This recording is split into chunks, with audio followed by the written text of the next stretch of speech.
A kanë një ndim të parë që ne mund t'i japim vetës në rast se pësojmë këtë reakcion alergjik përpara se të shkojmë tek mjeku ose para se të na vinë ndihma urgjencës? Kjo në rast të parë, kjo nuk ndodh në rastet të rralla, ndodh me pickimin e parë nga insekti. Ndodh pasi kemi kaluar një herë një pickim. Pickimi i parë mund mos sa ketë datë asnjë gjë. Varet sa i fortë është reaksioni. Nëse reaksioni është shumë i fortë, i shpejtë, me një herëshëm flagrant, mund ndodhin dhe gjëra që nuk mund t'i kthejmë dot, po reaksioni nuk është gjithmonë i fortë. Mund të ndodhi 30 minuta, 20 minuta, 10 minuta, 1 orë, brenda 2 orëve të para nga marrja apo kontakti me alergenin, me shkaktarin, pra, e zëm nga pickimi. Dhe simptomat vijnë duke u rritur në intensitet dhe duke u shtuar.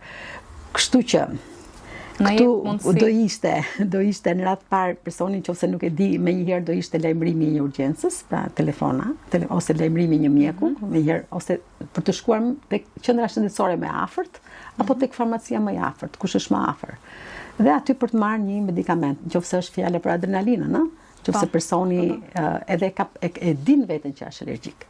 Kurse vështirësia qëndron tek personat që nuk e dinë, që janë larg qendrave shëndetësore dhe alergjia mund të shfaqet në një formë shumë të shpejtë dhe shumë të fortë. Ka një mënyrë si mund ta menaxhojnë këta persona? Thjesht për të marrë informacion dhe për të ditur, jo të gjithë personat që pickohen nga bletët apo nga gërzët, sikurse gjithë ne që marrim medikamente dhe s'kemi reaksione alergjike, jo të gjithë duhet të kenë frikë. Absolutisht jo. Jo të gjithë mund të bëjnë kanë probabilitetin apo rrezikshmërinë për të bërë një reaksion alergjik. Janë personat predispozuar, siç e përmenda në fillim. Pra janë personat të cilët kanë rrezikshmëri të lartë. Këto persona janë persona që në familje kanë pasur probleme alergjike, në njerëz të afërm kanë pasur probleme alergjike ose dhe vetë kanë pasur problematika alergjike. Kujdes të veçantë në këtë pjesë duhet i kushtojnë personat që kanë alergji respiratore, për shembull ato që kanë astmë bronkiale. Duhet të jenë shumë herë më të kujdesshëm, duhet të jenë shumë herë më të informuar për një reaksion të tillë në krahasim edhe me personat e tjerë, pasi duke pasur dhe astmën ose duke pasur problematikën e një alergjie, mund të shtohen më shumë simptomat, mund të jenë akoma më të rënduara.